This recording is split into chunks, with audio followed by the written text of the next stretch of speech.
Yes. All right. What's up, everybody? Welcome to or welcome back to TBN, TBN, TBN. Every other Tuesday, Danielle Jones and myself, we stream right here and we talk about advocacy. We deep dive into news, give some hot takes on some news, unpack some news as it relates to. Did we do news? We do Is news. I thing? heard that we do news here. I'm not Someone sure. said that, so. Someone earlier said news quite an awful lot of times. An awful lot of times. But that's what we do here. We unpack some news, you know, as it relates to what we do, the world of vaping, tobacco control, tobacco harm reduction, science, policy, legislation, all of the things. We have one pretty big topic today. We're covering one big banger of a topic, and we are being joined by the prolific, some would say brilliant, from the Competitive Enterprise Institute. It's Michelle Minton.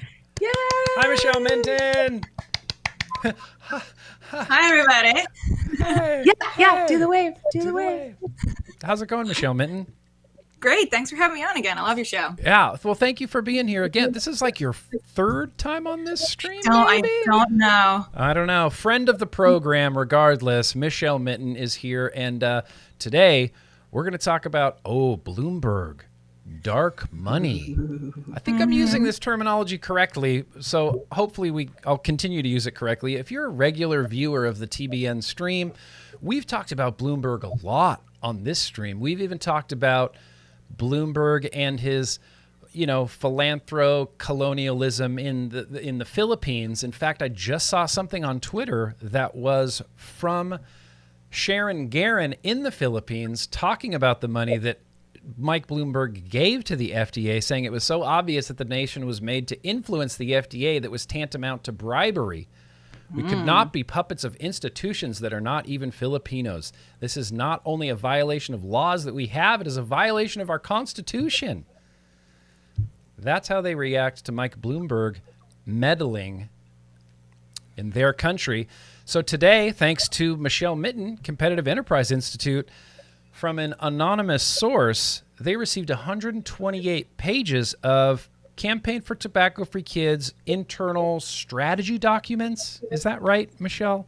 Yeah, from what I gather, it's sort of like, if you do a review, if you work at a company and there's a review every year, and presumably they're sending this to their board or other, maybe donors like Bloomberg, philanthropies, etc. Sure. And it's just sort of these are our plans for 2017, and that's what it is. So presumably it was written at some point in 2016, and this was the plan going forward. And you can see throughout the document where these are the plans, and they are happening, because you can see we work with this group, and this is, we're going to work on discrediting the tobacco industry, or, talking about tax evasion. And then you see that happening, and all the spokespeople who end up in news stories are from the groups that are mentioned.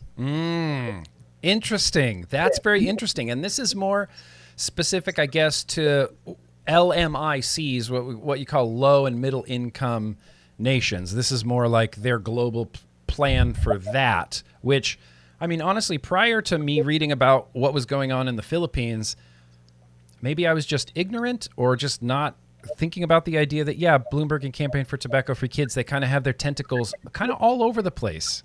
In a lot I of think we all different knew countries. it was happening. We could see vital strategies working in certain countries. You're like, okay, well, clearly they're involved. And Bloomberg has his global. Yeah, he's been open about his plans with tobacco and the countries that he's interested in. But once I saw these documents, it became clear how far along in that invasion that they actually, how deeply they have penetrated all of these countries' civil societies. Yeah, and it was it was kind of shocking to read, and I've read a lot of Bloomberg stuff, and the Mark Gunther and the Philanthropy Daily piece and all that stuff, and it's different when you read it in a news outlet, like an author wrote it.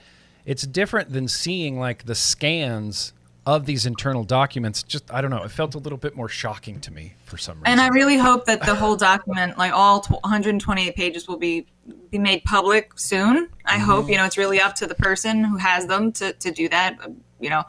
We just can't do that. We can't just, put out these documents on our own. It's really up to them. And I hope they do, because, when you get to see, there's so much more in there then if I kept writing, I would have written 128 pages. So, but if you really, you see it page after page after page, it's even more shocking. Yeah. And I don't doubt that you could have just kept writing, kept writing. Yeah. I'm just going to read a little bit of this just because I really like this, where it says these documents provided by an anonymous source comprise 128 pages of the Campaign for Tobacco-Free Kids 2017 strategy for LMICs. That's low, middle-income countries. Is that correct? Yep. Am I correct? Yeah, low and middle-income countries. Mm-hmm. Okay, low, middle-income countries. Campaign for Tobacco-Free Kids is one of the main outfits through which Bloomberg channels its anti-tobacco money. Its stated mission is to cultivate and finance anti-tobacco efforts around the world, but its private plans reveal the scope and pervasiveness of its influence, particularly in developing regions. Here, it says, by building a vast network of partners that includes some of the most influential people and institutions in a society, including government agencies, authoritarian regimes, Campaign for Tobacco-Free Kids generates what appears like an organic consensus, a cacophony of ostensibly independent voices all clamoring for the same tobacco control policies. In reality, it's a highly synchronized chorus of interdependent interests coordinated from afar. So, I really like that term, interdependent. That's the most... I couldn't think of a better way to describe all of these orgs sort of working together. They really are interdependent.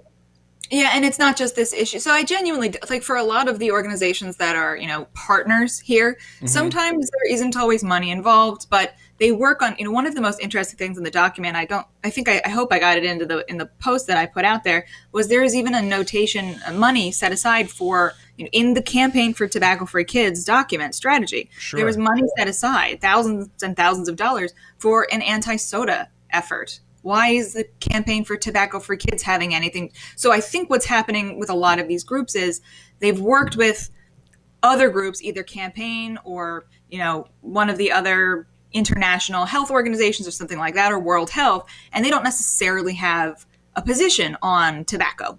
Or, and so along comes a group of people, they're part of a coalition or a network, whatever it is. And, Bloomberg and Campaign are very good at building international networks now.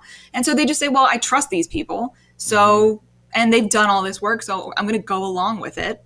And maybe they did a little looking into it, but that probably means just, reading Campaign for Tobacco-Free, like fact sheets or whatever. Right. Flyers. They're not necessarily like, we're super pro tobacco, freedom for tobacco. And then along comes Bloombucks. And then they're like, well, okay, now we think it should be banned. I don't think that's what's happening, but I think it is truly not an inorganic movement. It is something that was, brought in, kind of like a virus brought in. And you have, especially in very low income countries where you have these nonprofits, it's always hard. In America, it is hard as a nonprofit. In those, in low income countries, they struggle to just, have a few people funded having their projects. Those kinds of small grants even are absolutely vital to their survival. So, it wouldn't take too much for them to be like, well, I don't really have an opinion. This sounds good. May as well go along with it. Sure. And I'll get some money. Right. Yeah. And I'll get the money. And that's what that's the vibe I keep getting is I feel like and we'll get to this when we talk about how many countries they've actually gone into and done this, but it seems like it's very much like oh, you guys don't know what you're doing? Oh, here, we'll help you. We'll help you sue big tobacco. We'll help you with your media. Here's some more money. We'll help you. We'll help you write this legislation. It seems very... Yeah, no, I mean, that's, I think what a lot of, especially countries that have a more, I don't like to necessarily use the word nationalistic, but countries that are post-colonial, right? Like, so the Philippines, who are very sensitive when it comes to issues of colonialism, foreign powers interfering, especially the United States, some of their members of government are reacting to this very strongly because they see that they say, you are telling us that we literally are incapable of properly regulating these products, so we should just ban them. That is incredibly condescending. For me, if you look into the literature and the ethics of international aid and development, so this has been a conversation that's been going on for at least 70 years. Franz Fanon wrote about it back in the 60s. He was talking about this sort of like charitable colonialism, right, where you're going in and you are disregarding what the actual needs and desires are of the people in the country. You're saying, well, we're going to force you all to get the smallpox vaccine. Like, yes, that's awesome, but I'm dying of hunger. So can we deal with that first, maybe? Right. Die of smallpox and not of the just starvation. And that's what, to me, is, I think, the most insidious part of what I was looking at when I was reading these documents, is that it really does appear from the outside with these groups, because they are, a lot of the groups involved, they, Campaign and Bloomberg Philanthropies do a really good job of identifying local interests and getting and onboarding them into their issues. So it does very much appear like an organic movement, like they're being a good foreign charity in that they are just trying to support what's already happening. Right. And that's the worst part, is because it's not actually, it is false. It is a lie. And that, like I said, I don't think these people are being forced or bribed to do anything, but it didn't come from them. Their priorities, it wasn't, these groups didn't set what their priorities are based on the needs of the population. They are listening to their friends or their donors or people who are going to help them later down the line. Or like what we think is best. Right. Well, that's the thing that's the most ridiculous to me. There's a really great article, I recommend everyone read it, called by, I think, Mike Lassiter, called Impossible Criminals. And it's mostly about the drug war. And one of the things he talks about is, how white suburban Americans really set, and he's not talking about the global war on drugs, but this is true if you look through the history, middle-class white suburbanites dictate the drug and substance use policy priorities around the entire world. And we can see that happening with vaping, where you have groups like Campaign for Tobacco-Free Kids going into India and the Philippines and China, where literally like hundreds of thousands of people die every single year, millions of people die potentially from smoking. Yet they are prioritizing vaping in these countries. Why is that? Because in America, white suburban kids, they don't smoke at all anymore. It's not an issue. Nope. They do vape, however. So we're going to put that weird, middle upper class New York mommies millionaires club issues, and we're going to tell India and sub-Saharan African countries that they should care about vaping and nicotine pouches and not the smoking that's actually killing people in their countries. Yeah. Right. I mean, that's insane to me. And I saw Bloomberg tried to do something similar in the United Kingdom. Even when they were operating out of Bath University, they tried to drum up support for youth are using e-cigs in the UK and flavor bans over there. And they kind of just went, no, what are you even talking about?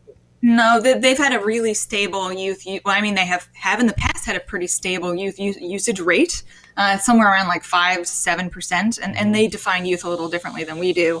And I don't think they use past month. And I think probably use different than we do. Yes, as well. use is differently defined. Absolutely, yeah. They do a more realistic version, which is like, are they using? Did you use it more than like 10 times in the last month or something like that, which is actual use. Right. It's not like I accidentally tripped and vaped. A vape landed in my mouth, and now I'm a current vapor.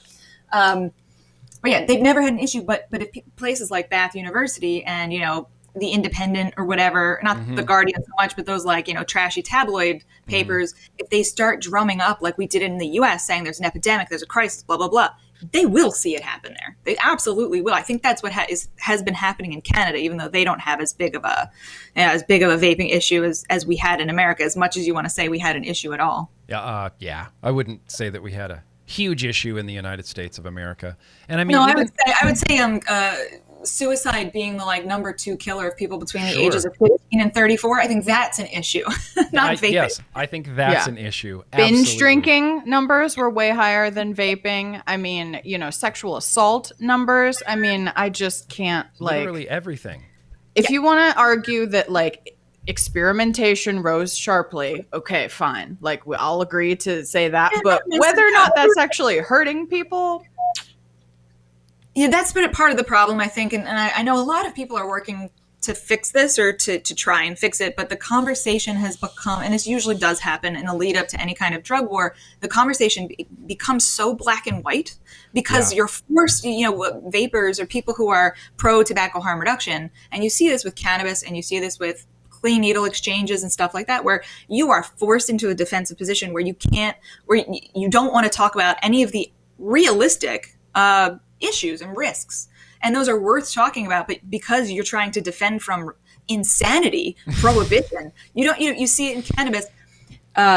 Nobody wants to talk about the fact that a very, very small percentage of people who use cannabis do have problems that are associated with cannabis use, right? Definitely. No one wants to talk about the mental health issues, the potential schizophrenia stuff. If you want to have that conversation, you can. And soon I think you will be able to, because it's just going to be legal everywhere. So people can start saying, okay, it's not worth panicking about, or, talking about prohibition, but it is something worth addressing. Sure. And maybe educating people. If you have a history of something in your family, you might want to be a little careful with this particular substance. Yeah, right. And I mean that's an argument like vaping that requires a lot of nuance, and we know that nuance in the public discourse is not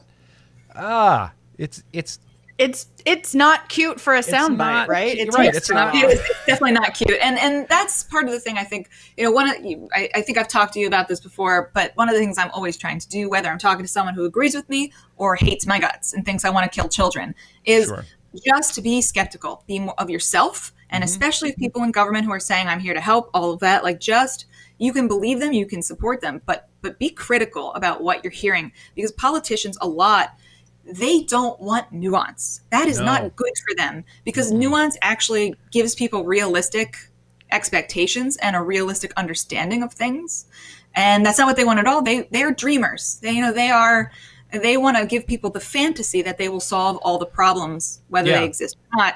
And so they try and force everybody else in the world, just engaging in real life with other people, into that kind of black or white, evil, angel devil kind of dichotomy. Good, and that's bad, not that's it. healthy at all. No.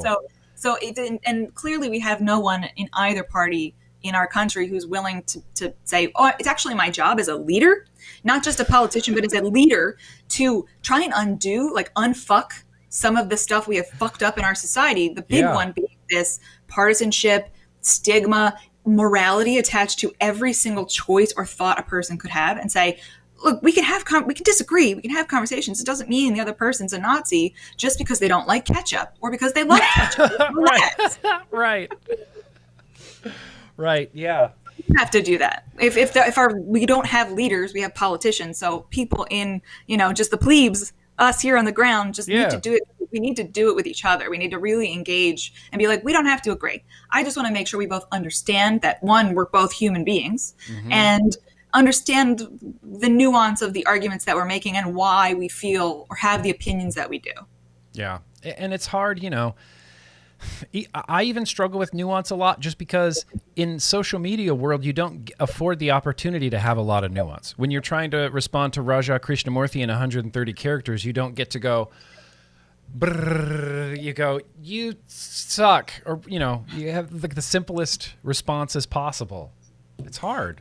Yeah, well, so there's marketing, and then there's being a decent human being, and those are two totally. And I struggle with this myself. You've read my stuff where I'm I can't write another book. It's got to be a 500-word blog post, but I want you to have all of the information that I know that made me think the way I do, because that will convince you it doesn't work. It's just not the way people think. This is one of the things that was, I'm not going to say brilliant, effective about Trump, is that he would make directional statements. We're gonna, and very visual too. He's like, we're gonna build a big, beautiful wall, and we're gonna make America great again. It doesn't matter if he ever got there. People are like, that's the direction I want to head in. Yeah. So I'm gonna line up behind this guy. And I actually think the most effective marketing tool or strategy is comedy in a lot of ways. Ridicule, comedy, these things are amazing, right? Speaking of Bloomberg again, when Jon Stewart and Daily Show, when Bloomberg was trying to ban big sodas, and honestly, it wasn't even a ban. It was just those single serve big sodas. You could still go to a store and buy a 2-liter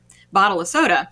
But when Jon Stewart started making fun of him, on New Yorker, he's super popular. It was over and done. It was over. So comedy, when you have Raja Krishnamurthy or Rashida Tlaib saying, I don't know how to pronounce formaldehyde. You're like, okay, this is a perfect opportunity to show why these people should have nothing to do with this conversation if they can't pronounce the word formaldehyde. Yeah. And no offense, I know not everyone, I'm very sympathetic. Not everyone knows every word, or people have read lots of words and they know them, but they've never heard them out loud. And I'm sympathetic. But she's a member of government. Right. She should have figured that one out before she started spouting off about it. That's the difference, right? We're supposed to hold politicians and leaders to a higher standard than ourselves. So Yeah. she should be able to pronounce formaldehyde, even if the majority of her constituents can't. Yeah. I mean, anybody who watched 6 Feet Under on HBO should know what formaldehyde is and how to pronounce it. Like, I feel like this is part of the zeitgeist. Formaldehyde? That's not, Even you if know. you went through, I feel That's like if just you for me, formaldehyde, like it just is a word, hide, right? So if you're doing anything involved with chemistry, which if you're writing legislation about a chemical product, you should have some chemical understanding or have a chemist talk to you about it. Hide is Right. in lots of things, and formalda is not too hard to figure out. So like it's not just reading it is not a difficult word. It's not even like a 5. It's like 3 syllables. Formaldehyde. It's fine. formaldehyde. Super easy. Or I feel like if you took 9th grade biology class, then you might be able to pronounce formaldehyde. We had to dissect Like what, frogs or pigs? or frogs, whatever? bugs, I skipped that cow for whatever eyeballs, reason. But cats. Well, maybe they didn't do those experiments back when she was in high school in the like late 1800s or whenever she was in high school. Yeah. Yeah. Kind of an old joke. And not to keep ragging on politicians, but did you see Feinstein? She did some tweet and wrote an op-ed about vaping. And under her tweet, even her constituents were like, what are you doing? Like, what are you doing? There's so much going on right now. Like, we're boiling alive and our infrastructure is crumbling. And you're going on and on about vaping. It seems to be that maybe rallying on vaping isn't the most popular political move at the moment. Yeah, I didn't read what she wrote because I just haven't been able to muster up the energy to do that quite, the mental fortitude to do that just quite yet. But I did read some of the comments. You know, it's funny, and I'm glad people are having the reaction. It's obviously they're not like vaping's fine. What are you talking about? You know, they're more they're doing the whatabouts. Like, okay, now do guns. Okay, now do global warming. All this other stuff. But I do like that. You know, that's the skepticism. That is people saying, really. Yeah. This is what we're going to focus on right now. This is what is taking your attention right now. Right. Just all things considered. That's something that we were trying to do, you know, when I was speaking to the members of the DC Council. I speak to their staff anyway. And I was saying, look, it isn't that something can't be done here. You're just doing it too quickly and, you know, you're going off half-cocked and it's going to cause problems. Frankly, one of the things, and I'm writing a piece right now, spoiler alerts for that, but, you know, you can tell when someone is being disingenuous about a crusade of whatever it is. If they say, we need to ban e-cigarettes for the children because children are vulnerable. And you know that is a lie, that their motivation is a lie when they bypass a much simpler way to protect children. Yes. Right. So if you're talking about e-cigarettes, DC has a gray market for cannabis because Congress won't allow DC to use their funds to actually regulate it. But we have dispensaries that are licensed, basically. And it's like, so you have that, and you have liquor stores that are licensed. And both of those places can only sell to people over the age of 21. And these are presumably responsible enough to sell those adult products because you've given them licenses to do so. Why don't you let them sell flavored vapor products? That would protect the children, wouldn't it? Absolutely. But then you wouldn't have all the problems of prohibition. And they won't even consider it. So that to me says, then protecting the children was never your goal. Your goal was prohibition. Yeah. Right. The goal was prohibition, control, taxes. I don't know. There's so many moving parts of it. It's like, how do you even know why someone's coming after vaping anymore? Most of the time, health, it's not health. Yeah. Most of the time, it's marketing, right? So it's a very easy thing to do that makes you get some headlines and makes you look like you're helping. And there's so few people that even if they make noise, it's not going to hurt you too bad. And maybe it'll help you with because then the groups that everyone thinks are awesome, like American Heart Association and Lung Association and all these groups that sound really good, they'll put out their own press release and say, we congratulate Som Raja Krishnamurthy for sticking it to the man. And they'll get some extra headlines, and none of their constituents, except for a very small minority of them, is going to know that it's all bullshit. Man, U.S. politics, ain't that a thing? Dark money and everything. So listen, let's get back to this Bloomberg and the dark moneyness. Now, this is where I need someone to correct me if I'm wrong, because as you said in this piece, Bloomberg doesn't conceal their financial ties. They maintain a database where you can search and see who's received these grants, these $700 million in tobacco grants. It's not exactly hidden. It's not clear to me how accurate those, because it's just Bloomberg Philanthropies. They have a tobacco grant, so it's not clear to me how up to date those are, how accurate. I don't think there's numbers, so there's not figures associated with it. You just know who got a grant. Okay. Although I've seen some of the figures based on this, based on those documents that I have, and those are interesting. They also don't report contracts. So sometimes they're grants.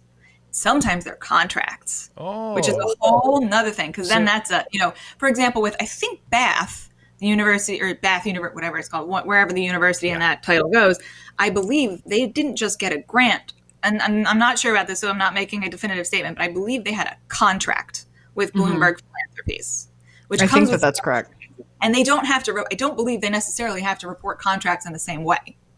Whoa, that's very interesting. So does a contract carry other certain connotations as far as what you're supposed to do with this money, or what research, is there a certain Usually, yeah. So, it? A grant is supportive. It's saying, I like what you're doing. My organization gets grants, and people are like, you get money from Big Soda or whatever. And like, what those are. And I mean, these donors may wish to tell us what to do, but that's really, it's more like you're paying us for what we did last year, not what we're going to do. It goes into a general fund. You say, I like what you do. I hope you keep doing what I like. And that's awesome. A contract's a little different because it usually comes, and I'm not sure, I would have to see a contract to know, but it usually comes with stipulations about work product. What are you, and the Konstantinos Farsalinos, he did his records request, and he got what I believe was a contract between Bloomberg Philanthropies, or it might have been Bath, and the Independent Desk, the journalistic outfit. Oh, yeah. Where, Sure. In those documents, they're talking about, like, you will report to us every 30 days or every 60 days or every 90 days, and we expect this kind of product and that kind of product. So you are paying them to do something very specific. You're not just giving them money to support operations. Right. Yeah, it's like hiring somebody for a job in a way. I mean, as a It's freelancer, exactly I use contracts. You know what I mean? Like, Dang. Well, that's really very interesting. It was and where things get, I guess, murkier, as you say in your piece, is kind of what happens. So we know that Campaign for Tobacco for Kids is a big beneficiary of the Bloomberg Philanthropies, but where things get murky after that is what Campaign for Tobacco for Kids actually does with that money, because then that's part that we can't see, how they're using it, who they're giving it to influence whomever. That's kind of where this dark money term kind of comes in. Am I wrong? Absolutely. Yeah, no, Okay. it's not laundering, but it's kind of like that.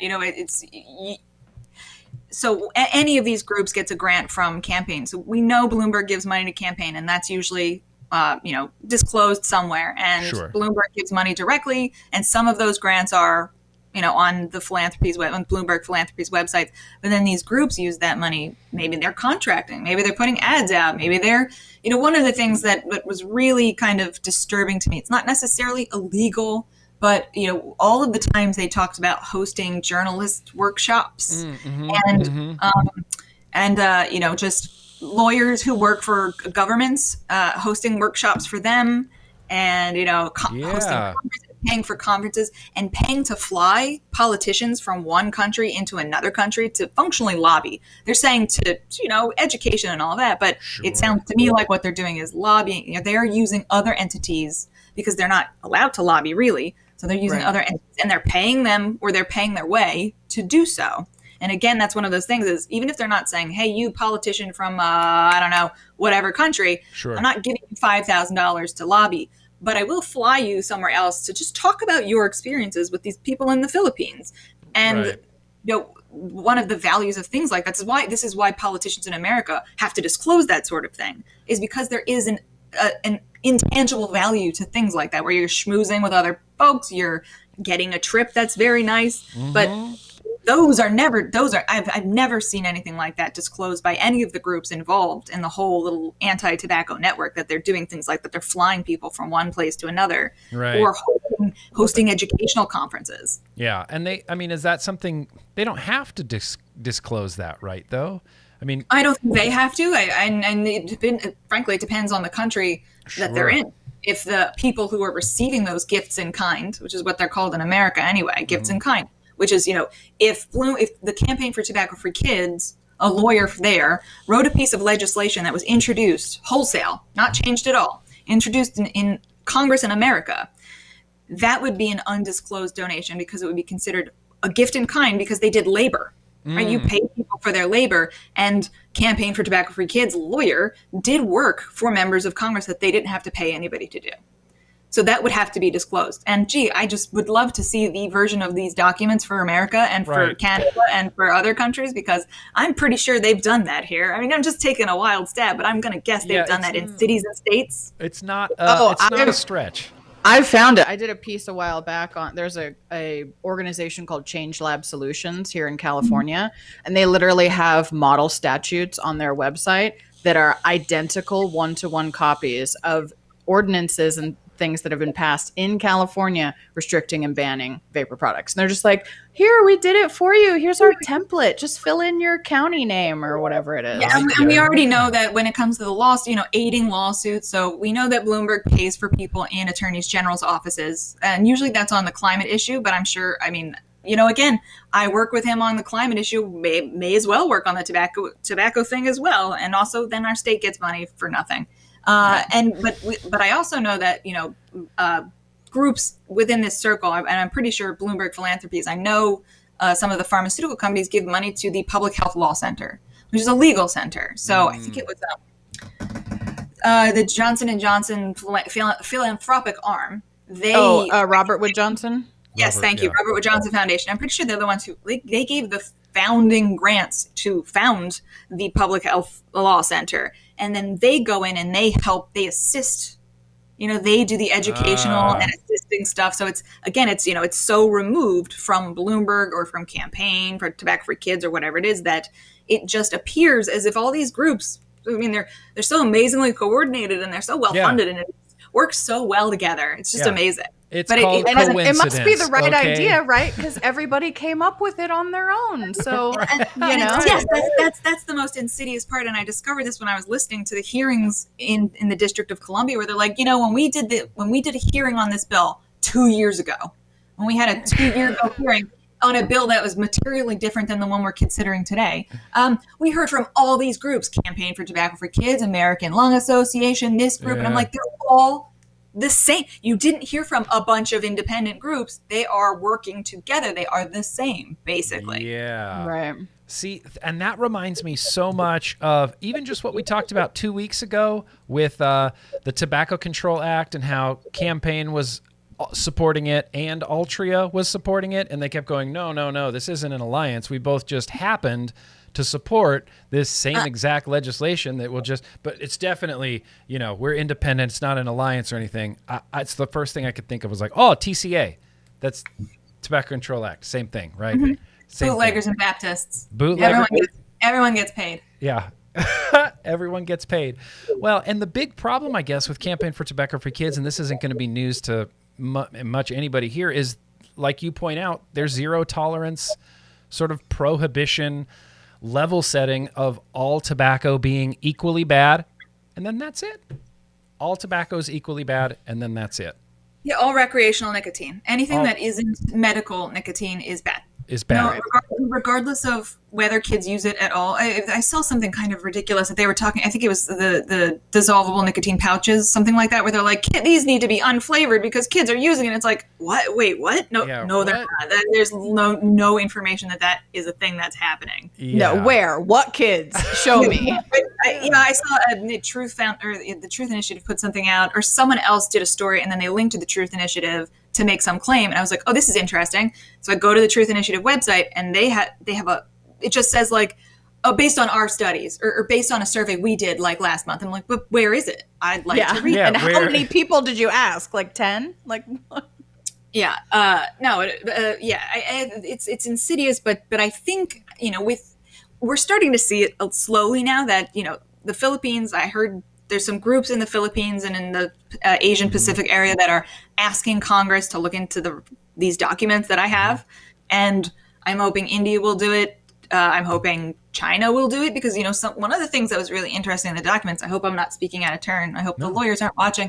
But, the Chinese government, back in before 2017, they like shifted a lot of their rules about foreign influence. And so the Campaign for Tobacco for Kids is talking about contracts that they had with the government-run news is basically the AP for China, that they had a contract with them, but they had to stop because the new rules disallowed foreign entities from contracting with state-run entities. But because of their great, and this is I'm kind of paraphrasing what the document said, is that because of our great network of partners, we're still able to have an effective communications, aka their partners on the ground are the ones with the contract now, not Campaign for Tobacco-Free Kids. Right. And that's what I read. It could just be where it's like, we're doing, earned media, but I doubt that's what it is. Yeah, completely. Well, and I feel like that's just one of the tactics. And I mean, again, not news to anybody, but it's purposefully crazy confusing just so that it's impossible to untangle. I feel like it's deliberately, this money went here, but you did it to this, and then it went over here, but then it went to these people, and now you can't trace it. Ha ha ha ha ha ha. Oh, it's 100% deliberate. And this is something that they're pretty fairly open about. What they're trying to do is they are trying to sway public and policy opinions by first of all, changing public opinion, but also creating the appearance that it is already that way. Right. And by squashing down, it's kind of the old Trump playbook of, just throw so much stuff at people. And most people, if it's an issue that they're not an expert on, it's an issue they don't pay attention to, it only takes a few times of hearing a statement repeated. Yep. And it just gets in there, even that they didn't think that they were saying, I believe this, but it just gets back there because you've heard so much about it. Most people on the street believe that there's a vaping epidemic and that e-cigarettes are killing kids. If you ask them, like, oh yeah, I know, I heard something about a bunch of kids dying, because they didn't follow the whole e-valley to the end, when the CDC was basically like, if someone twisted their arm hard enough and they had to admit that it wasn't e-cigarettes or vaping, right? That it was illicit THC products that were tainted. But most other, because there weren't, Sheila Kaplan didn't write a news story on that, I don't think. So Right. Sheila Kaplan at the New York Times. That's who I was referring to for your audience Yeah, members who have been out now. I didn't know who that was. I've seen her on Twitter, and I've read a couple things. It's like a public health FDA reporter type. She's on the tobacco beat there, and I've kind of soft trolled her where I'm like, because she loves, every time a study comes out that says something horrible about vaping, she'll do a headline for the New York Times. And then, for example, the Mayo Clinic study, it was like, turns out that vaping doesn't seem to be associated one way or the other with COVID. And I'll just be on Twitter like, oh, Sheila, you just have not had time to read it yet? Like, you're going to do a story on this, right? You're going to do a story on this one, yeah? This is your beat. Just soft trolling. Some soft trolling. That's good. Did she pick up the Mayo Clinic study? No, of course not. Okay. Nobody did. It's not because she missed it. No. That's what I said to someone else on Twitter. They were like, "How is everyone missing it?" I'm like, I wouldn't say they're missing it, Bob. No. They're choosing because it doesn't fit. This is what I was talking about. Where on the other side of it, they are forced into a very hard corner, a black and white side where anything positive they want to ignore. They don't want to bring any attention to it because they think they're in a war with the other side, and any good information about vaping will confuse people and make it a little less black and white. Right. You can't have people confused. You can't have people thinking something's good when you want them to think that it's bad. Yeah, exactly. I feel like You full tilt zealots only here, okay? But I'm starting to see it in the public, and I think one of the biggest things that happened, besides anything with the regulatory state, that like Mark Gunther in philanthropy taking note of this, and this is one of the things I said, like in the international development community, especially with what's been happening over the last couple of years, there is, and good on them for doing this, but there is a look inward about what are we doing that's maybe still an overlay from colonialism. What are we doing that's maybe not great for racial disparities or anything like that, or racial equity? So they're looking inside of their own operations, their own community, and I think that's maybe what Mark Gunther is doing, and massive credit for looking at one of the largest members of the philanthropic community and saying, this isn't great. Maybe we can change. Should we be okay with this? Yeah, like, is this okay? So I think and I'm seeing that at a bunch of different levels where people aren't, they're not saying, they're not vape advocates all of a sudden, but they are taking a step back sometimes. They're saying, well, I'm not going to say that they're the worst thing in the world, but I'm not sure, which is a good first step. Yep. Yeah, I can see that as a good first step. And I'm just trying to keep people critical of Bloomberg just in general, just even outside of vaping, I always talk about how he's unelected. He's just an unelected Billionaire. rich guy Yeah. that wants to influence you. Yeah, I'm trying to get people on board with that. I'm a little, not terribly surprised, but I'm still kind of surprised that more people on the center left side of the conversation aren't critical of what he's been doing, because it's Bloomberg, right? Like a Republican, let's be honest, who kind of flipped for political reasons, but who always supported, well, not everything, but a lot of his support is pretty Republican, and people on the left generally don't like Bloomberg very much. With good reasons.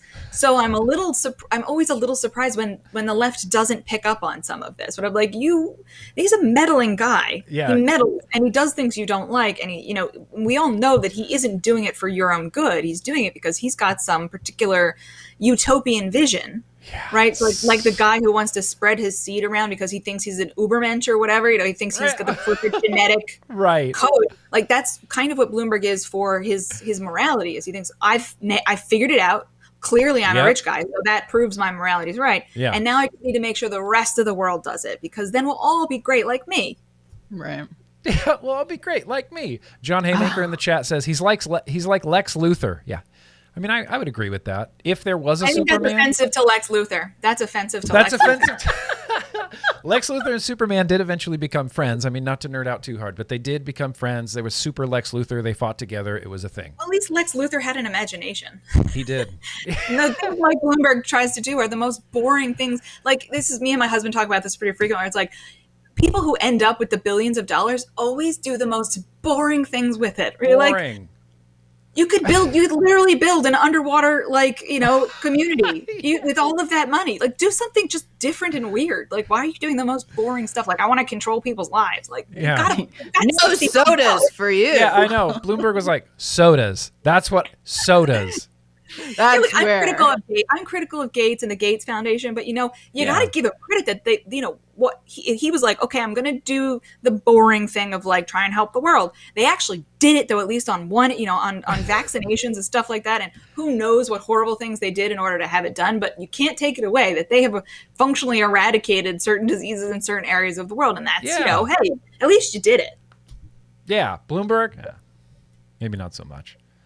Funding governments. Now, see, this is a big piece to bite off that I'm going to rely heavily on you, Michelle Minton. But this was kind of shocking to me. All of these countries listed. I mean, if you go down the list of like Brazil, Peru, Uganda, Nigeria, Kenya, even in like Ukraine and Europe and things like this, they're kind of all over the place. And they fund it, again, it's not black and white. It's like, this is going to this organization for this reason, but not for this reason. And this is going to this different organization for a different reason. And now we're trying to, and like we were talking about earlier, their constant narrative is discredit the tobacco industry and sue the tobacco industry. Mm-hmm. That's kind of what they're doing in all of these countries. It's more widespread than I guess I realized. Indonesia, and I mean, they ran into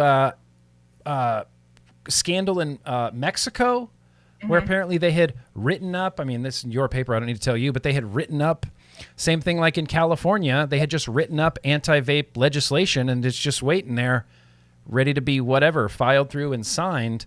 In China, talk about what, it seems like in China, it was excessive money that China was getting from Bloomberg Philanthropies and campaign.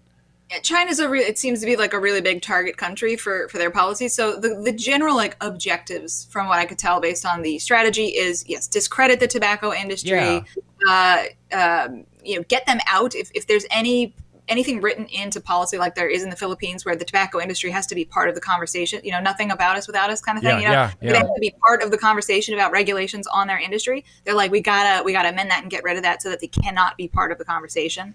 And then there's the public opinion stuff.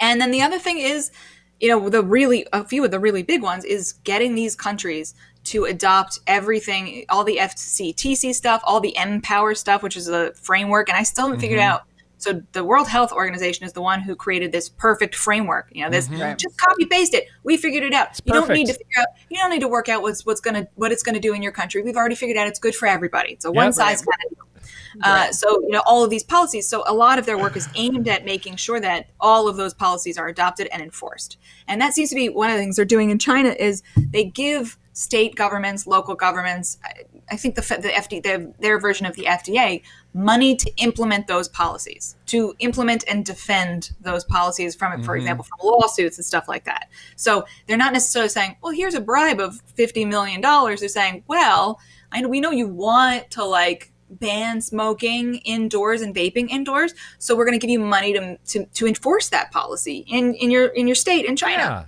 And so, you know, and that's one of the things Sharon, I can't remember her last name, the representative in the Philippines was talking about. Sharon Garrett. Right, with you, you're saying it's functionally a bribe. Yes. Right. You know, with China's a fairly, you know, they're a wealthy country. Let's be honest, not exactly a low middle. And even though there's loads and loads of people in the country who are not, the country itself has a lot of money. But in some of these countries, the governments do not have a lot of money. And when they start getting grants from someone like Bloomberg or Campaign for Tobacco for Kids to set up, like to establish government services, you know, what they consider to be services, the threat of yanking that money away is intolerable. Like, there wouldn't be a way to replace that money. They would have to cut those services and fire those people and look really bad in public for having to cut a program that they had established a few years earlier. So it's kind of like a bribe. It makes them dependent on these foreign entities. And again, if we're talking about colonialism and good charity, like good foreign charity, you don't want to make them dependent on you, especially if it's contingent on them doing exactly what you want. We saw this under I think it was Bush the first, President Bush the first, where he was, you know, he's anti-abortion. Maybe it was his kid, might have been his son, but they basically took U.S. aid and said, you're not going to give money to any of these countries, the maternal and child services, if one of the services they provide is abortion. And so a bunch of the countries that were receiving U.S. aid from America, they actually changed the rules. They said, okay, we're not doing abortions anymore. And so that's the effect, just to keep the money. So that's the effect that kind of money with strings has in low and middle income countries. That's very strings You become attached. beholden, basically. Right, so it wasn't the country's morality, right? Because they were fine with it before. It wasn't some internal demand for bans on abortion. It was literally a foreign power who gives us money wanted it in order to keep giving us money, so we did it. That's bad international aid. That's unethical international aid. And that's kind of what it seems like. You know, I don't have any smoking guns on that here. I've never run into documents where you have someone from Bloomberg Philanthropies or Campaign for Tobacco for Kids saying, well, we're not going to give you money if you don't do it this way. Right. But They would never. I feel like the threat is there. Yeah, it feels like it's an unspoken thing, especially with that many strings attached to the money. It's kind of like saying without saying, like, here, you can have this, but we're clear, right? Like we're clear on this, like saying it without saying it. Yeah, it's that black and white. Right? So if you know, an Indonesian journalist group or whatever, Proga, I'm trying to think of them, you know, if they're a media group and, you know, they get money from Campaign for Tobacco for Kids to do propaganda, basically. If anybody internally starts questioning the wisdom, you know, they're like, well, I'm anti-tobacco, but maybe not snus, maybe not like vapor products. Right. Are they gonna say anything? Are they gonna air the nuanced version of what they're thinking now? Of course not, because they would risk losing, you know, because the next year comes around when Bloomberg is saying, well, who should we give grants to this time? And they're like, well, they had a kind of nuanced one, and they didn't really come out strongly in support of our prohibition of everything. So, and you know, in the nonprofit world, it can be vicious. So you have another company just swoop right in and be like, we'll do it. Yeah. Oh, we'll say everything. Nuke it. I'll take that money. You got money? I'll take that money. China always surprised me, though, because correct me if I'm wrong, but aren't they, you know, one of the, I think, few countries left who have like state-owned tobacco, you know, the government. So I'm always surprised when I hear things, because I would think it's not in their own, you know, the government's self-interest to do that.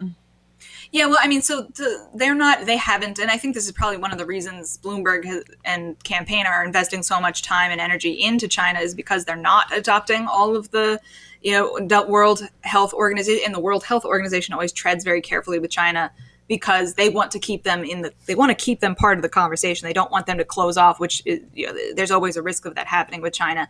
But there are certain things that, especially if you're giving the government money to do them, to enforce them, and it doesn't necessarily hurt their bottom line when it comes to their cigarette sales. They know, if we're going to ban smoking indoors or we're going to ban point of sale advertising, they're like, we have like billion of smokers in our country already. Right, like, it's not going to do anything. Like 40% of the world's smokers, they're going to keep smoking even if they just like have to go outside to smoke. Yeah. Gotcha. Yeah. Man, it's big, and I hope I think that's what was so I talked to a few people and they're like, well, what's the story here? And I'm like, you don't see it? Like, yeah. Because I understand all nonprofits do a lot of this stuff, and Right. as you get bigger, a lot of nonprofits do a lot of this, like most of the stuff kind of similarly. Like they lobby, they talk to lawmakers, they do ads, they're trying to do coalitions work, but it's the size and scope and total disregard for the voices in the real the people, like not the people who are part of their network or their partners, but like the farmer who's just like on the ground, who maybe doesn't even have time to read the paper or watch the news ever. Well, what is this guy? And that guy's like, well, I make $5 a week. So I don't really think vaping's an important issue. Maybe we could focus on something else. Yeah. Clean water. Is important, can we get some affects me, clean water, food, things like that. Oh man, it's gross. It's so super gross. To think that like your issue is the most important issue, especially in low income countries. I mean, middle as well, but especially like vaping. Like, have you not seen the commercials like begging for money with the children with the tummies, and you have to look away, and it's so awful. But vaping, right. But vaping, that's what they need. The little children are starving, but if they pick up a vape, it's all over. So we need to stop that. Like, we're gonna make sure if that child dies, we're gonna make sure that we blame it on the vaping, not the starving and the super distended belly. No, in this space, in the intellectual space, when we're talking about like international development and global public health, one of the phrases that really struck me and has stuck with me since I read it was colonizing bodies. And I instantly thought about the body parts organizations, the lungs, the hearts, all of that, tuberculosis, where it's, we don't care if you die or what you need or what you want or whether you even have political power in your country or if our efforts are making that worse for you. We're actually reducing the amount of power you have in your own community. So long as you don't die from this one thing. So long as your heart doesn't explode. One thing. We don't care what else so long as you're not smoking, we don't care if you starve, if you get tuberculosis. I mean, the Lung Foundation, being involved in this is one of the things that always just blows my mind. Yes. Because and this is what I was, I think it's Carl Phillips who said but not that way is a really great concept of if somebody says we need to save the world from X, but not that way, like, but not that way. Right. That's, again, that's not really their goal. Whatever they said it was, it's not what they really want. And so, the Lung Foundation, we want healthy lungs, even though it's weird to only focus on a single body part, whatever. But then they say, yeah, but not if it's the tobacco industry giving you ventilators during a pandemic virus that mostly affects the lungs. Right. Not that. Don't save people with their tools. Like, right. No. You're like, okay. Yeah. And that's what happened with the whole tobacco movement, where it was, we just don't want people to die from smoking anymore. Yeah. And then, okay, here's a vape. We've got pouches, we've got snus, but not that way. Not that way. Quit smoking, but not that way. Quit smoking, but not that way. Then to me, it becomes like there's no other, like, you've lost all face in this argument. This is like puritanical. This is moral. This is not anything real. This is like, a religious belief more than it is anything else.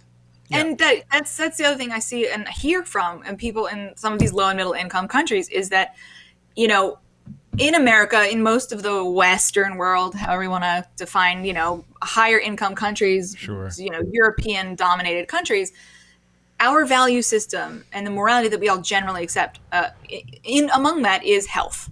We think of healthy bodies, everything in moderation, be on time. Like all of these things are Western values. They are not necessarily the values of these other countries. So, we're like modern medicine, super vaccinations, do it. And, in some of these other countries, like, yes, I recognize that this doctor, this like foreign doctor with his needles and everything might more efficiently cure whatever my physical ailment is. But my like tribal shaman helps my soul too. Like, they help my mental, and they keep me connected. And that's important for my health more in some ways than your medical stuff.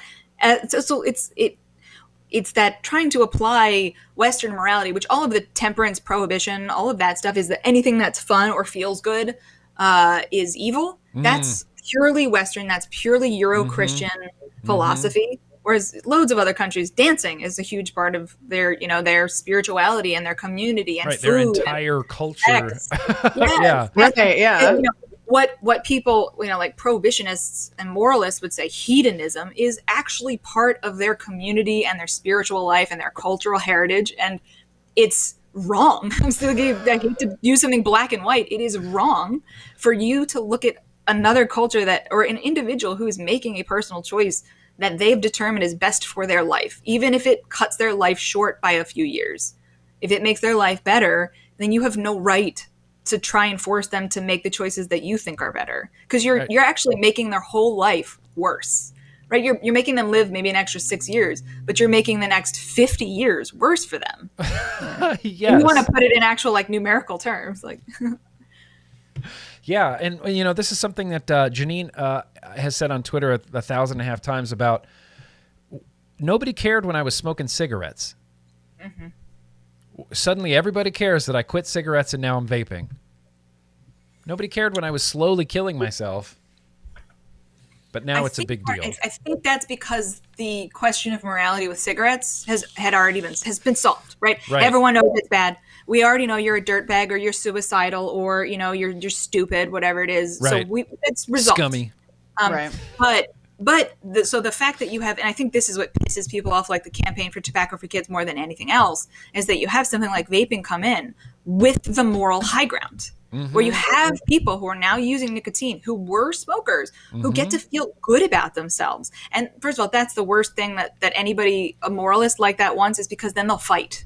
And they want a nice, docile, like most smokers never fight back when government's like, we're going to raise the taxes. Yeah. A lot of them vote for it. Yeah, because they have internalized the stigma. They're like, I am kind of a loser. I should quit. Right. But then maybe this would help me quit if it costs more. Yeah. I hear, and so insidious. They're family members. And I saw this when they were talking about banning menthol cigarettes, which we all know cigarettes are horrible. But I saw so many times, my grandfather died from menthol cigarettes. He died from cigarettes, not menthol. Yeah. Right, but so they're like, if this happened when he was alive, maybe he wouldn't have died. And you're like, so how do you think your grandfather would have actually? So even their family members, the people who love them so much that they wish they were still alive, look at them as like a child that needs help or someone who made a bad choice, and the government should have made the choice for them. And so, like, of course, smokers and ex-smokers still have tons of internal stigma from a world, but vaping is new and it's got the moral high ground, and they're trying to stamp that down as fast as possible. Right. Because the more people, first of all, who start doing it, and the moral high, if they have the moral high ground in the public view, the harder it will be to control that group of people. That's why they've been trying to prohibit it from the very beginning, is because they didn't want it to spread. Because most people are selfish, and not in a good way. Most people are self-centered, have no imagination, so they only care about things that they do. Right? All the people who are like, ban vaping. We said we're going to ban alcohol. They would flip the fuck out. Oh, they lose their minds. Because they drink and they don't vape and they've never smoked. So if more people start using vaping products, there will be a bigger constituency that will throw a fit when government tries to do something. So they're trying to stop that as fast as possible. And one way to do that is to push them back down into the stigmatized world and being like, no, don't worry. You're still, like Rashida Tlaib saying to, I can't remember her name in that hearing, like, you're still a smoker, ma'am. Because she was saying, I quit smoking using vaping. Rashid's going, you're still a smoker. They want to make sure you're still stigmatized. You're still considered an other in our society and not worth listening to because you're a dirty addict. Right. Dang. I think she was also the one who said that secondhand smoke is more deadly than firsthand smoke. I just Someone all pray that for science, her. all that Oh, science God. we have showing the secondhand That sounds almost like I'm sure Stanton Glantz has maybe tried to do a paper. I think that was his Helena Montana study. I think when someone reverse engineered the study, they're like, so Helena banned smoking indoors for a couple of years, and the heart Stanton attacks. Glantz, right? So they did a study, and they were like, well, during this period of time, heart attacks went down by like 70%. And someone was like, sir, for that to be true, that would have to mean that secondhand smoking killed more people than actual smoking. Yeah. And did he even take a pause at the end and go, oh, yeah, it just reminds me of that Stanford study with the COVID-19 and vaping. Can we even call that a study? I mean, Well, come on. I mean, No, it's an online poll. And I tried to talk to Bonnie. The math I was asked bad. her, I was like, yes, I said, I was like, these numbers aren't literally not adding up. And her response was something like, it's been peer reviewed. It was reviewed by 3 other people. I'm like, I'm sure they actually read it. Yeah. And that they didn't For notice that the grammatical numbers. errors, they're not redoing your math. That's not, I mean, I think I've heard in sort of the public health community that there's sort of this awakening slowly starting to happening that peer reviewed isn't what people think it is. Like, they're not usually looking into your science or redoing your math. They're like spell checking your paper and just sort of assuming that It's like very bad. everything. I'm a peer reviewer, so I do peer reviews, and I'm, sometimes I'll be like, I'm tired. I don't really feel like checking all the citations and really thinking about, but I make myself do it, Right. because it's so important. But so it seems to me in some of these places you get to pick who your peer reviewers are. Which is like, if you're Bonnie Halpern Felsher, who's on the editorial board, and you get to pick who underneath you is really going to be like, oh, this doesn't make sense, Bonnie. Right. Sorry, I had to add breeze tones. Secondhand lies are more dangerous than firsthand lies under the rules of engorgement. Stanton. Oh, Stanton. So really what this comes down to is Bloomberg and the Campaign for Tobacco-Free Kids kind of have their greasy tentacles literally everywhere, and it's a lot deeper than I had originally even postulated that it could be. In our worst nightmares and conspiracy theories, where we thought we were putting tinfoil hats on, none of us, I think, thought it would be this big. No. And I'm sure, and this is prior to the $160 million. Right. This is all before that. Yeah. So and it's think of how bad it is now. Right? And it's only a small segment of the world. It's only low and middle income countries. So it has to be at this point, and with what he's been doing with the World Health Organization, and a lot of the money gets funneled from there to other countries.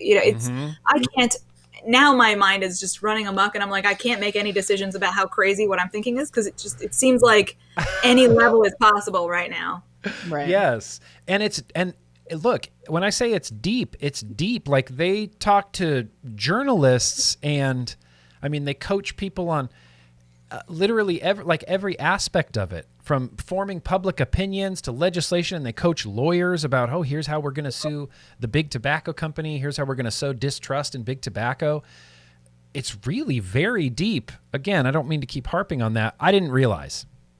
No, that's what I said. I think the biggest story in here isn't so much that Bloomberg is funding governments even, or that, I think, that Bloomberg is funding totalitarian governments that are kind of known for human rights violations. And that is a story. But the really big story is how large this invasion is. Really the only way I can put it, invasion. And for me, the vaping issue is very important, because it's so clear how helpful vaping and other non-combustibles, how helpful they are for people who smoke.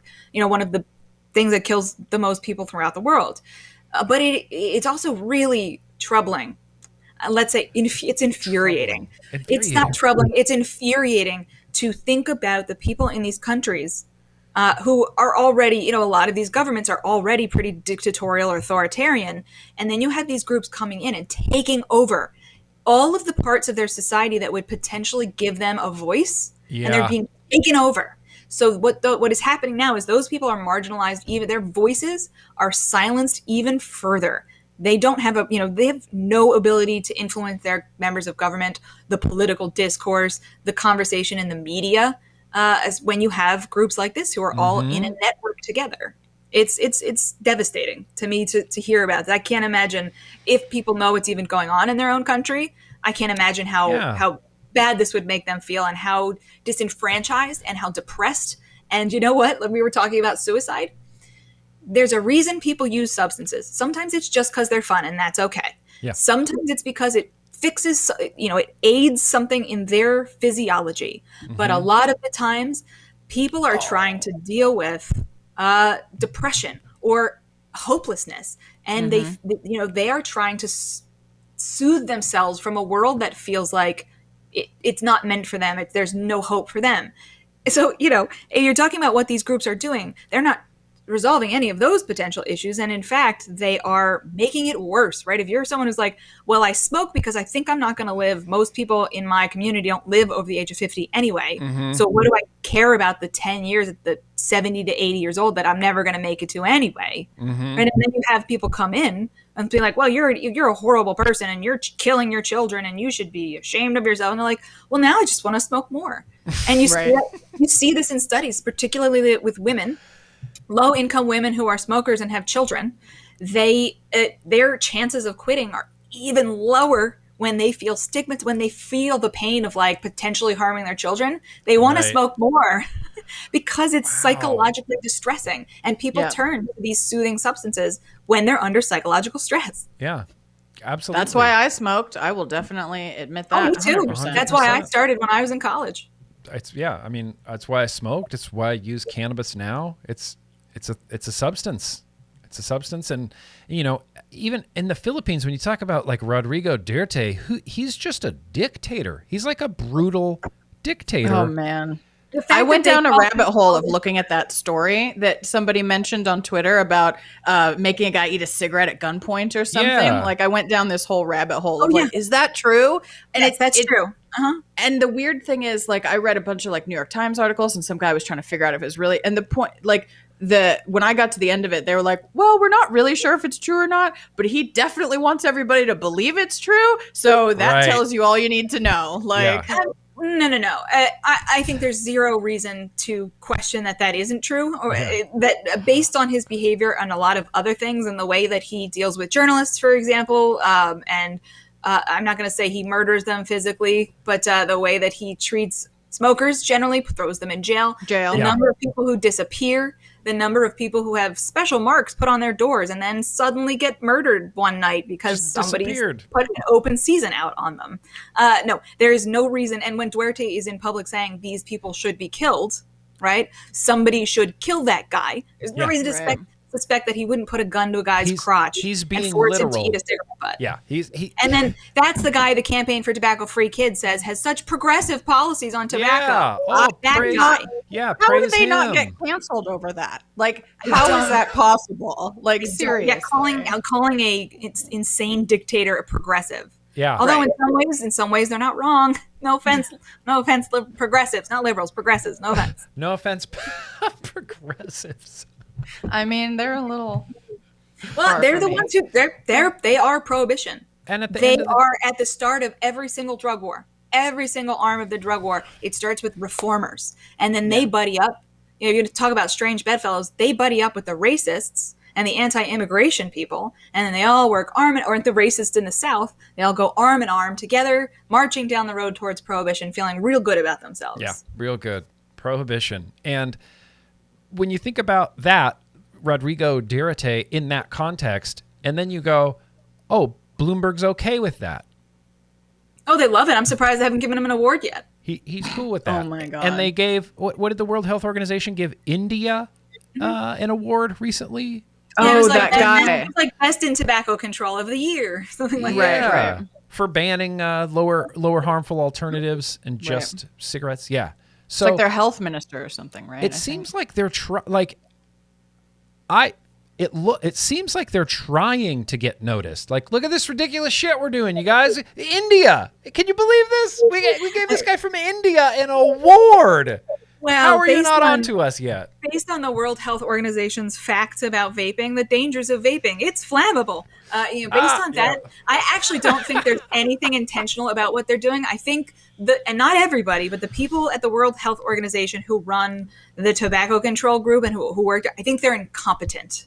And I think, honestly, I think that they don't have to be competent. The reality has proven that it doesn't matter. They're going to keep getting paid because of the World Health Organization, what they say about tobacco is the thing for the entire world. Yeah, so it really doesn't matter if they do any work at all, if they think anything through, if they blunder a million times, people are going to keep respecting them because there are some reasons to respect the World Health Organization, but not their work on tobacco. Their work on tobacco will go down in history as one of the most egregious violations of public trust between public health. Yeah, I absolutely agree with you. And I think it's going to come to a point, like, not everyone's going to be on board with FCTC, right? So you have, like, the UK not on board with FCTC, Nordic countries not quite on board with FCTC. And so it's kind of going to be this big global experiment of the countries that have banned vaping and the countries that haven't. And then where do we end up in a few years from now? Yeah, I'm really waiting for the Me Too 2.0 kind of moment here with the World Health Organization and with tobacco control. I think that will, and that's one of the reasons I think Mark Gunther's work is really important. Talking about colonialism is really important because that group of academics and intellectuals will eventually see what we're talking about here and call it out for what it is, and then it will be an accounting. An accounting will happen, and I don't think that's too far off in the future. Yeah, I don't think so either. And this is something Danielle and I have talked about a lot in the past. Sorry, I hate talking with paper in my mouth. I've completely lost my train of thought. Something we talk about a lot. Something we talked about in the past. I was talking about the accounting of the Me Too and the colonialism. Oh, and sort of the tides shifting. Is that what you're going for? Yeah, like the tides shifting as far as the blanket that they're hiding under just keeps getting smaller and smaller. And their legs are poking out the bottom, but they're still trying to hide under this tiny little blanket. And all of the science and and they're just pulling the blanket off and burning, and they just keep hiding and hiding. How long could they possibly continue going, nope, vaping doesn't help cigarette smokers, despite all of the other evidence you've read and despite all the successes in places like Sweden with snus and in the UK with e-cigs? We still stand by that there's no evidence showing that they work. If we had anyone with a backbone in Congress, they would march in the leaders of the Campaign for Tobacco Free. They would get the 7 dwarves of tobacco control and ask them like they did, is vaping safer than smoking? Is snus safer than smoking? And go down the line. Yes or no? Yes or no? And then there needs to be some kind of there needs an MSA agreement with these public health groups where they have to be forced to put ads on the air and saying, oh, well, actually nicotine in and of itself isn't all that harmful. Like we need to take that playbook because I'm pretty sure at this point they're going all the way back to those UCSF tobacco papers. And they're reading through trying to figure out what was big tobacco doing as their blanket was shrinking, as the ground was crumbling under their lies. What were they doing? Because we need to do that now in order to I think what they're trying to do is they are trying, and this is why, and it's very tiring, and I know people are feeling kind of flooded with bad things happening. I think the reason that's happening, it is bad. It's all bad. But there's potentially a silver lining to that, and I think that they're panicking. I think they see the end is nigh, and they are trying to get in as much as possible before the ground completely crumbles under their feet. That's why I think we're seeing all of these, this multi-state lawsuit that me and Danielle are talking about before privately. They are trying to establish what they did with big tobacco as fast as possible. I don't think they're going to make it though. I think with COP9 coming up and the UK being independent and there, and I think with what's happening in New Zealand and kind of with what is actually happening in Australia, because it's not black and white anymore there. No. And what's happening in Japan, it's I don't think I'm an optimistic person, so I'm pretty sure they're not going to make it. There'll be some states that fall. There'll be some cities that fall. There will be a lot of suffering. There will be a lot of shops that have to close down because of idiotic legislation that could have been done so much wiser if the goal was really to help people. But at the end of the day, I don't think they're going to get their MSA with vaping, with the vape industry. I think they might get Juul. I can't imagine how they could justify that. How do they justify an MSA with Juul or with any other company? I have theories. I have theories. They don't have to prove damages. they could just say, oh, one kid saw another kid vaping and he felt bad. Damages. It's really not hard. Future damages. We're going to have to instill programs. We need to hire counselors. We have to police their locker. Trust me. I mean, I know I've talked about this. We had to put in monitors and all, and we had to do education. Right. Oh, yeah, the vape detectors, the education. Oh, no, I sat through hours of, spoiler alert, I sat through hours of school board meetings of these schools that are some of the ones that are suing. Shout out to Orange County Public Schools in Florida, because they have a nice website with a lot of links in their own YouTube channel.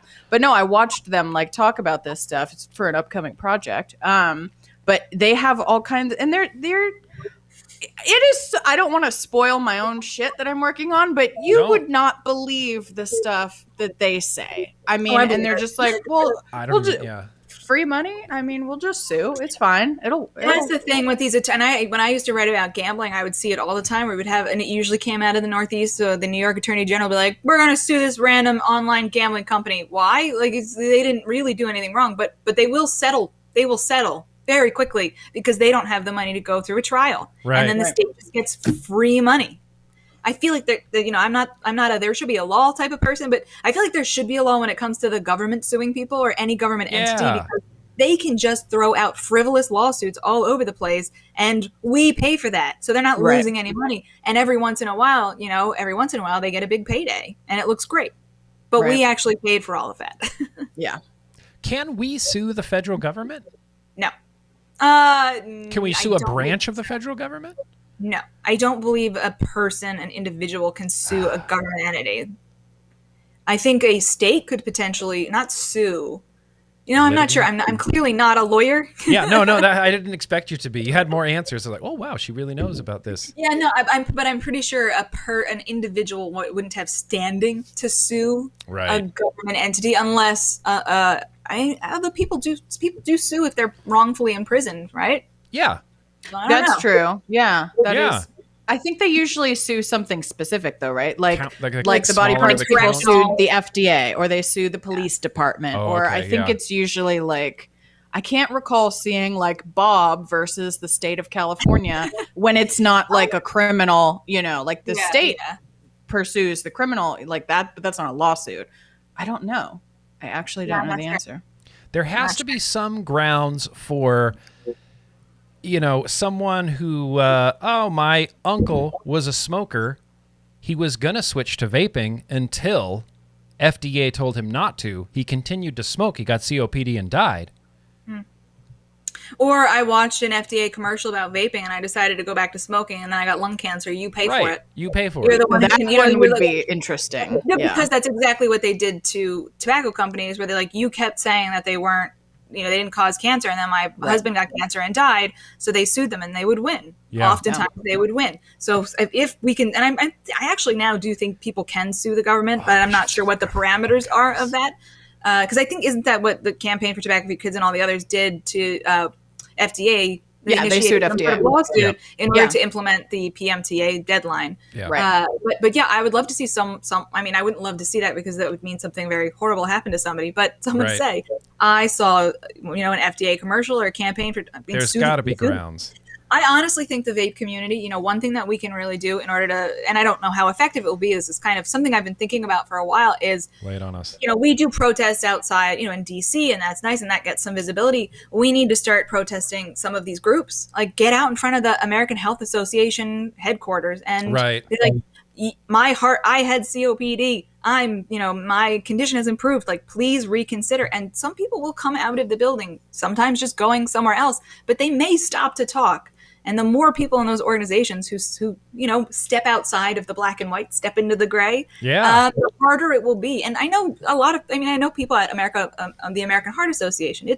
And they are good people. They're good scientists. They don't work on this particular issue, so I don't know what those people are like, but they want to do good things. Mm-hmm. And I think these groups can be convinced if they were just forced to lead. I was listening to a podcast where it was one of the first safe injection sites that was open in North America in Vancouver, I believe, where they had one of the highest rates of overdose.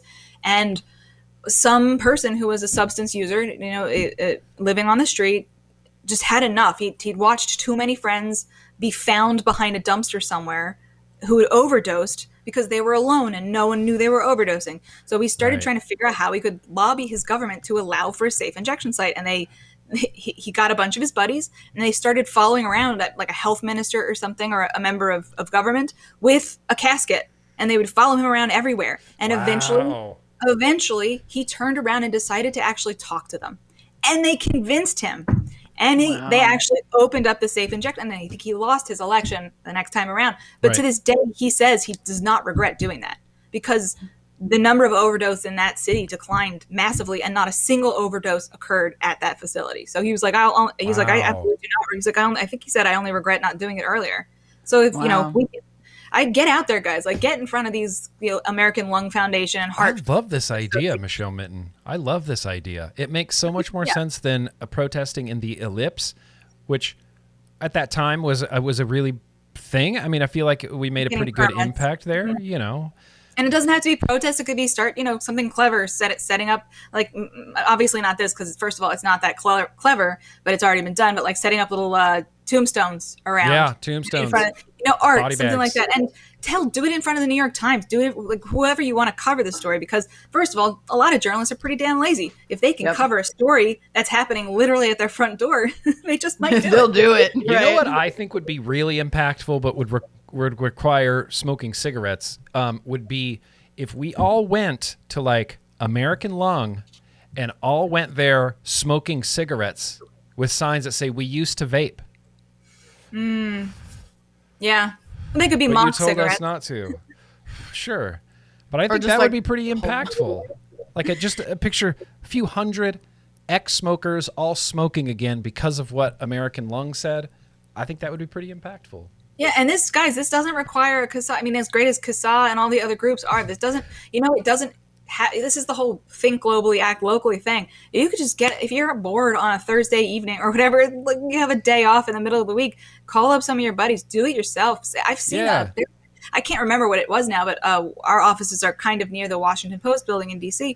And there was just a guy in perfectly professional attire, and he was holding up a crazy sign. And he was there the whole day. He didn't say anything. He was quiet. He was polite, but he had this big crazy sign. And every time I walked by, I was like, that is, I can't even remember what the issue was, but credit to that person for committing. He had no crowd with him, but he was getting the message out there to everybody who walked by. If you're just one person, get out there and do it, and maybe someone will talk to you. You're really speaking to me, because where I grew up, I lived in Carson City, Nevada for a really long time, and every time I would drive to work, there was a girl standing on one certain corner who just had a big sign that said, "Don't drink and drive," or something like that, out there every day. Every day, "Don't drink and drive, don't drink and drive, don't drink and drive." And I thought, wow, she's out there every day. She must really have a firm stance against drinking and driving. Well, she comes into my Starbucks, and I see her with the sign, and I said, "Ha! It's you. I see you all the time. You stand out there with the don't drink and drive sign." She said, "Yeah." She said, 10 years ago, my daughter was killed in a drunk driving accident, and every day since then, I've stood on that corner and with a sign that says, "Don't drink and drive." And I thought, that's kind of beautiful. Like it's kind of beautiful, beautiful. It's kind of like inspiring too. Yeah, tragically beautiful. That every day she thinks about her daughter and does every day goes out there with that sign just to tell people, don't drink and drive. Because one person seeing it might think, Because one person. But she's out there every day, and thousands of people drive by her every single day. And how many of us know someone who died of smoking, right? How many of us know? And you just gave me a little sign and go, maybe make a schedule and be like, I'm going to do Tuesday, you do Wednesday, and one of us is going to be out here for several hours. I lost so-and-so. They would still be alive if they had any of these other options available to them. Yes. Michelle Minton, I am fired up now. I want to go protest, or I want to go demonstrate or something. That's a great idea, and they're gonna keep us out of their conferences so that people will not know that my theory is that the reason for one thing, their arguments don't hold up to scrutiny, but they don't want people like me and you going to these conferences, because those conferences aren't just panels. You sit down next to people, you talk to them at lunch, you see them after the conference. And if someone talks to people like, us three at a conference, they'll realize, oh, they're actually not crazy. They're not bots. Right.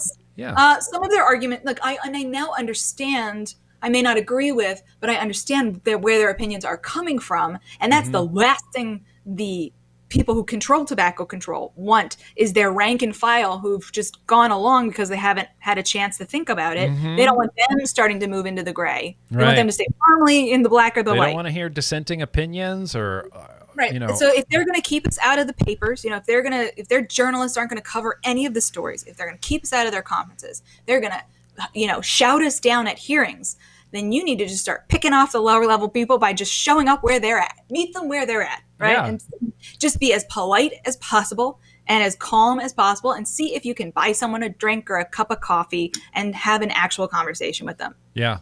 That's something I never thought about, is those casual conversations that probably happen at all of those summits and events.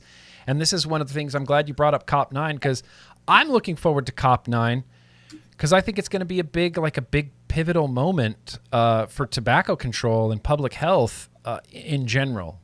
I'm very I don't know how optimistic much of it about we're going to even. I'm know. looking forward to, but it's like they don't. know. It's so non-transparent. Yes, They, like, I'm really can't just report it relying on out. Clive Bates to get all my information from. Yeah, I know. It's going to be the people in the UK are the I ones know. who are going to like spill the beans to everybody else. Yes. Right. I know. God bless the Queen. I can't wait. COP9. God bless the Queen. All right. Well, we've been going for a good long time now, so I guess we can wrap this up. But, man, Michelle, thank you for coming on the show. This has been a really great stream. Really great stream, Michelle. Thank you. Thank you for everything you do in D.C. with flavor bans and at the Competitive Enterprise Institute. And you're a champion for harm reduction, and we are so much better off having you on our side. Absolutely.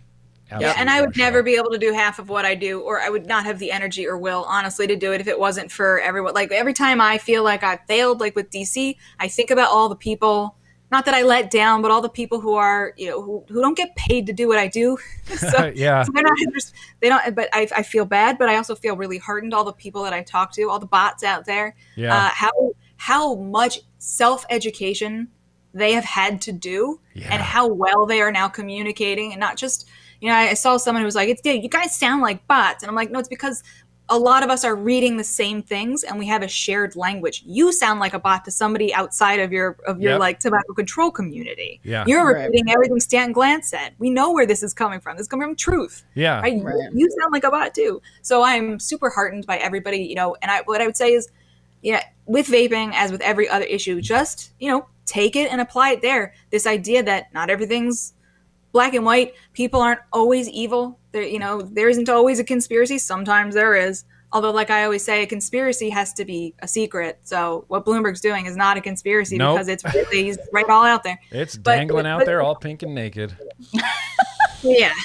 But yeah, just everyone, I would love to say, you know, find your joy where you can, and Yeah. know that in the end, I think we will all help each other figure out how to continue to maintain our health and sanity. And in the end, we will be proven to be on the righter side of Yes. history, Yes. which I know is really not a whole lot of consolation. This idea that you'll be vindicated maybe 50 years after you're Yeah. no longer After living. I'm dead. Right. But you know, you should go forward with a sense of pride that your government didn't tell you this or that or how to help yourself, and you read the research and you Yeah. figured it out, and you were right, and you know you were right because of the way you feel. Yes. So no one needs to vindicate you. You already know that what you've done, it was right for yourself. So Yeah. just keep on keeping on, everybody. And if you feel depressed and run down, you know, obviously tell the community, and they will come a running to help Yeah. you feel better. Yeah. Well, look, I'm always here to cheer someone up. Don't tempt me. I'll cheer you right up. You can't control it. Well, dang. So I'll post a link down in the description to this incredible piece. It's called Exposed. Oh, I even had a headline up here. We didn't use it the whole time. Exposed, Bloomberg's anti-tobacco meddling in developing countries. It's on the CEI blog, written by the prolific and brilliant Michelle Minton. Thank you one more time for being here, you guys. I think there was 2 super chats that came in. Dakota says, I just want to say thanks, Grimm, for making my day 2 to 3 times a week. Much love. Oh, much love, Dakota. I appreciate that. Level 5 Loki says, did you ever watch Community? Anybody? You guys watch No. Community? We're getting rid of Bloomberg. We're getting rid of the B. He's a GDB. Yeah, getting rid of Bloomberg. If only we could unelect Bloomberg. If that would be a thing. retroactively take away his Yeah. You were never anyone important ever. Retroactively take away his money and power. Oh my God, that's amazing. So we again, redistribute his wealth. Yeah. I'm not necessarily for that, but yeah, where are all these liberals who constantly talk about it's not right to have somebody with $5 billion? He's got $60 billion. Why aren't you saying anything here? Not that I want that to happen necessarily, but I wouldn't cry over it. I'll tell you, I wouldn't. I tell you what I wouldn't cry over is if Jeff Bezos had to spend his own money to go to space. That's something I wouldn't cry over either. Instead of being a goddamn trillionaire and then going into space on the backs of taxpayers. Yeah, we need to get Soros, Forbes. These people need to come. They need to. Anybody who already hates Michael Bloomberg and has a lot of money, we need to get them together and be like, why don't you just mess with this guy? Yeah, You use your money on so many boring things. Like just throw a few billion after him. just to mess with Bloomberg. Just to mess with Bloomberg. Oh, we got one more. Kevin Yum. That's very gracious of you up there in Massachusetts. Kevin Yum. Hope you're still vaping okay up there in Massachusetts, despite everything. Hope you're still vaping okay. All right. Well, we're done here. Let's wrap this up one last time since I've ended the stream a few different times already.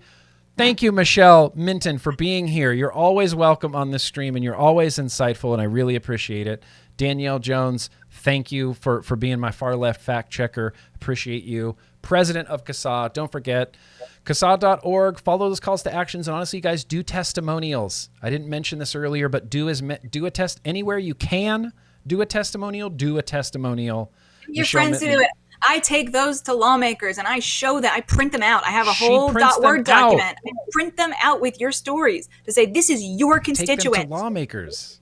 Thank you, Michelle. Yes, I've been trying to get testimonials driven into everybody's brains. Testimonials. Just do it. Anywhere you can do a testimonial, do it. Even if it's for an anti-vaping group and they want your story, tell them your story. Just do it. All right, well, thank you guys for coming to hang out. We'll be back. Actually, we won't. I'm going on summer vacation soon. Don't worry, Danielle. Oh. We'll talk. Okay. We'll talk, but we will not be back next week nor the week after. Don't worry. I'll have all the details on my big summer vacation.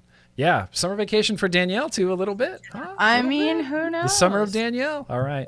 I don't anyway, know. I have a lot of work. Thank you guys so much for being here. Thank you for being down for the cause. I realize, I say this a lot, but advocacy and getting into it like this, it's not really for everybody, and not everybody's really cut out for it. And so I appreciate you guys being here and being down for the cause and continuing to fight that good fight. It's more than vaping now, you guys. It's more than vaping. Bloomberg the shit eater. On that note, Tom Lyford, Bloomberg the shit eater. Remember that no matter what anybody tells you, vaping is at least 95% less harmful for you than burning deadly combustible tobacco cigarettes. So yeah, no matter what's in your hand, you guys, absolutely, let's keep on vaping. Okay, bye. Bye.